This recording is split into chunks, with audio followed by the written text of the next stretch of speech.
Tyreece Brice. I come from Rockhill, South Carolina.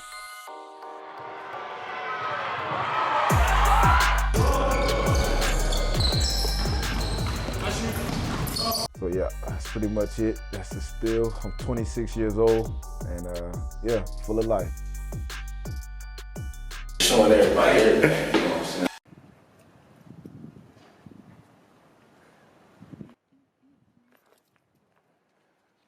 Shit, that dude.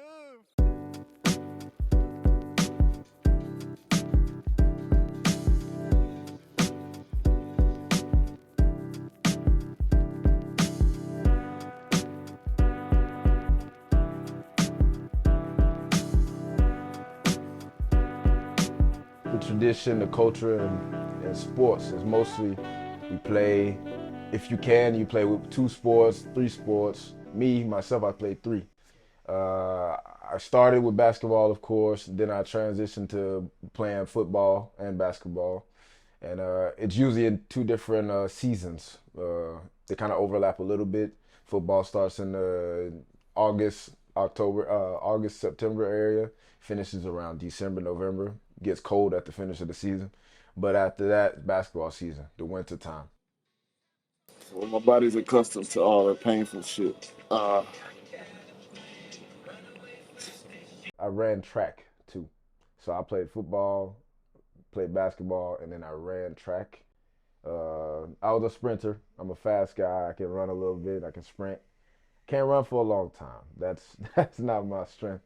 But definitely I can run fast and jump high. So I did a high jump, and I ran the relay, and I ran the sprint.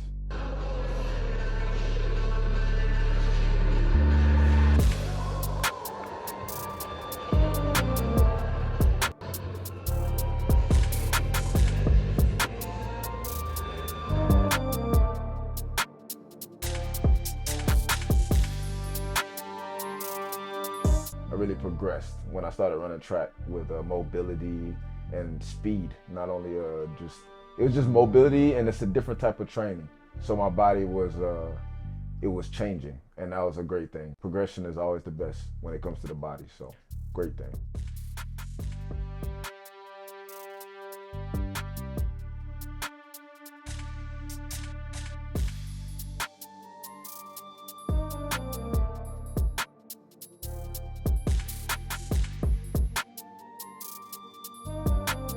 Football was definitely a help as far as being able to see different lanes. For me, I'm a good attacker on the basketball court. So I'm a good attacker not only because of football, because I was a good attacker before, but like when it came to football, you have to see what a person's doing before he does it. So that was good to be able to, you see this guy coming from that way, you see that guy coming from that way, oh, you change and you go behind your screen, your pick man. So it was like a similar type of basketball thing. It's a similar basketball feel, but at the same time, football was really aggressive, and your objective was almost not to get touched. So you have to be able to read lanes, and that really helped me on the basketball court, and I love to attack. So football definitely helped me with that, and agility for sure. Footwork was big time. Different shoes, different terrain, but definitely it helped agility for sure.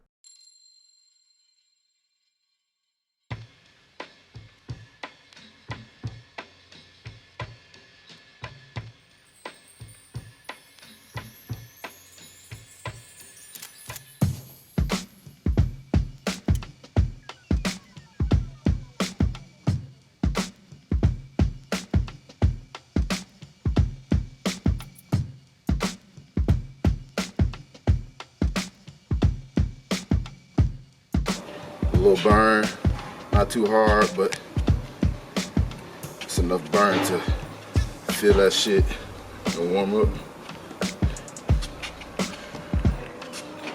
Fridays is my best practice, dog.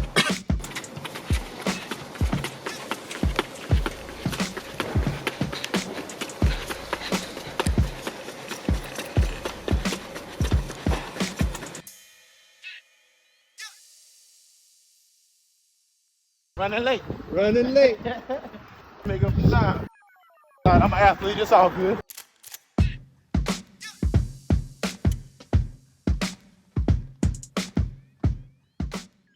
After high school, I was waiting on my opportunity to get,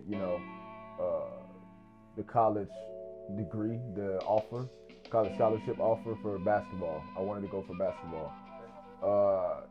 And we had to take SATs and, all these tests, just try ACT, just to get into or get your range of your level of student, I would say. So you can see if you can get money help from the government for your books too, for education. So I was waiting on this, doing my test and everything right after high school or during the last month or two of high school, doing this and taking college visits. So time went by, time flew by, man. You know, 3 or 4 different college visits. I had a full offer from Presbyterian College, a little small Christian school that's in South Carolina. Not too not too known for basketball, but they did beat like a team called Winthrop College. Winthrop University is more well known in basketball. We had a couple of pros, NBA players that came through Winthrop. So Presbyterian was an okay option. That was probably my last option. I didn't really want to, but it was Division One. That was my Division One offer that I got. That was the only Division One offer that I got. After that, I had an offer from Newberry College. I had another offer from another little school, a Division 3 school. I didn't want to go there, man. I was like, nah. I know myself. I know my worth. So I try to bet on myself and give it a little bit more time. And then Aiken. Man, Ty, we got a lot of shit cooking now. Yeah, man. We work. We working. We Tired. But we good. on his way to practice. I got to burn this.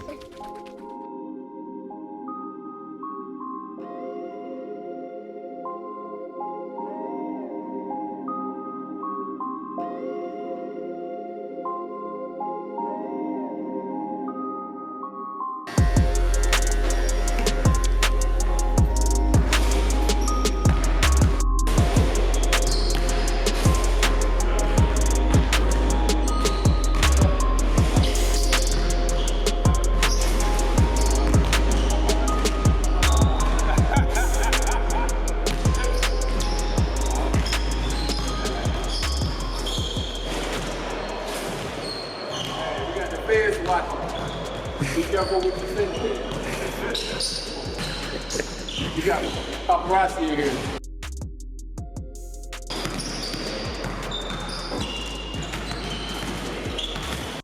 Aiken came around. They called me. We contacted each other. We talked, and they were like, "Hey, we got some open runs with our team, and their team just went to the Elite 8 or Final 4 or something like that the year before, and they were big time college basketball team in Aiken, South Carolina, Division 2.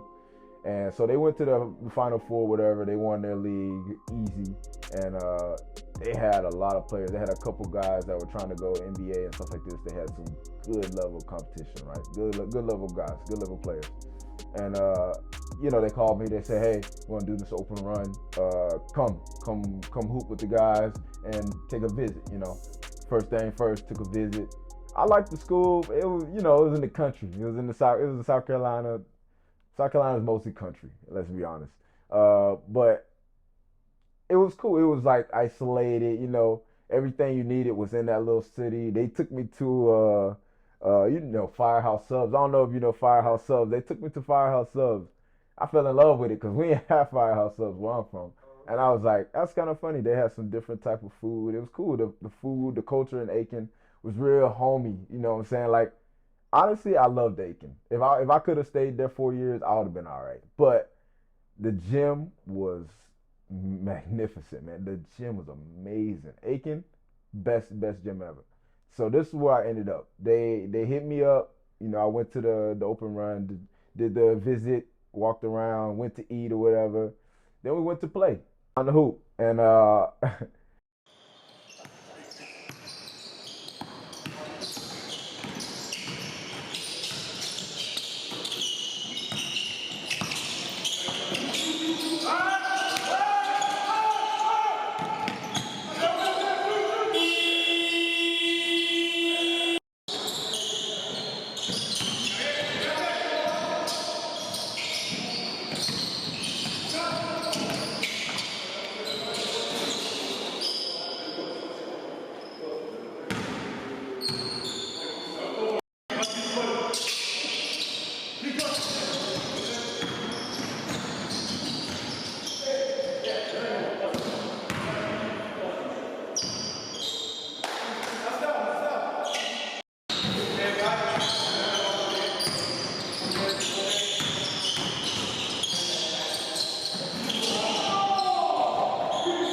they had the #1 shot blocker in Division II in the country, right?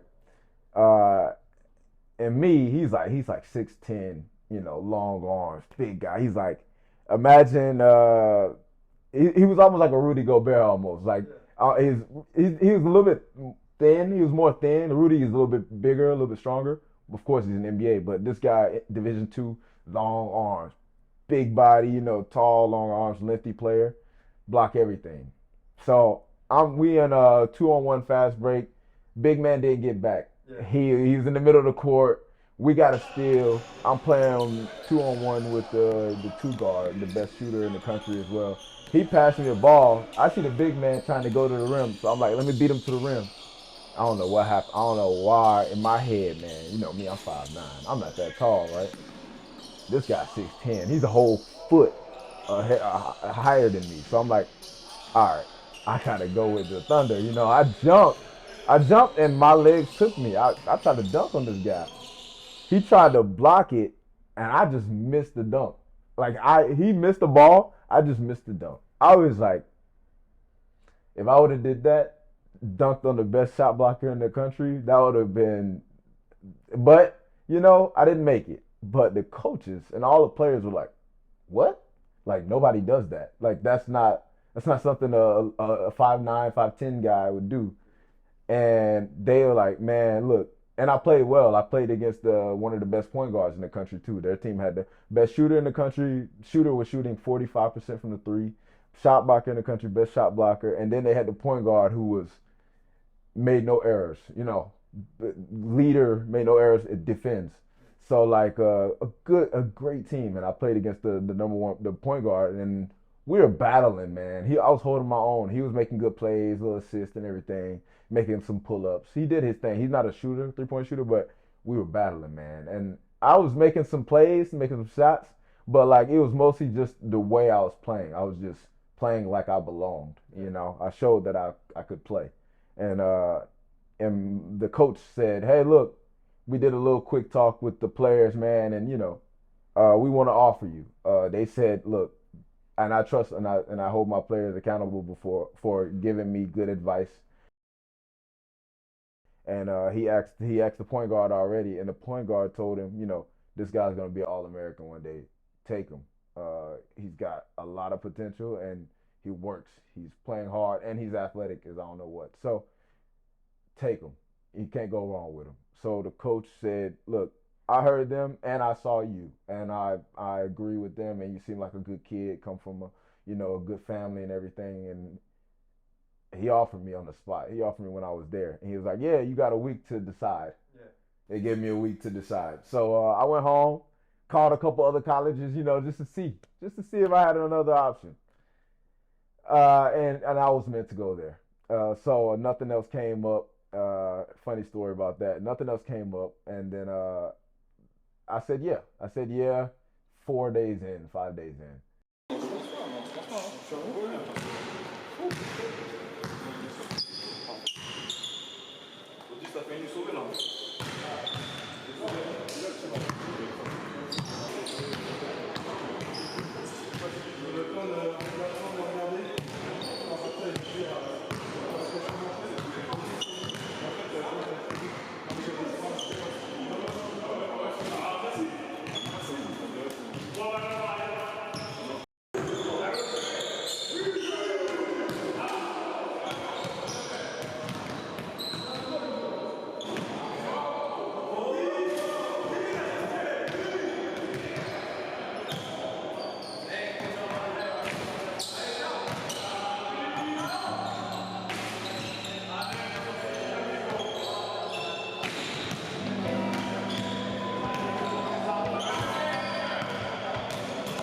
And then the coach was like, yeah, we're happy to hear that. Let's get everything, get paperwork, got all that signed up.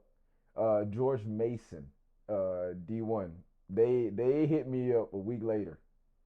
George Mason, I don't know how. I don't know how they even found me. They hit me up. Hey, you want to come on and visit? Yo, I'm baffled. This is D1. And I was like, it's George Mason. This is not like any little school. They play against Georgetown. They in that division over there. And I was like, I wanna go to visit. And then I said, nah, loyalty's a thing. Like I was like, I can't be that guy. So and also I'm a Christian, and the coach from Aiken is a Christian guy. So he really bought me. He bought me without even having to do too much. I was already sold by the gym, the players, the culture, the winning culture, and the hard work. And I would never forget when he offered me. He was like, "Look, we're gonna offer you, but we're gonna challenge your love for basketball. We're gonna see if you love the game because we're gonna make you work. We're gonna work you like a dog here." And I said, "That's what I want," and I accepted that. So I was like, "All right, I like what they coming with." Tompe, Georgetown, it's over. I ain't, whatever. That's lost. But water under the bridge is all good. Move on. And then I ended up at Aiken, man.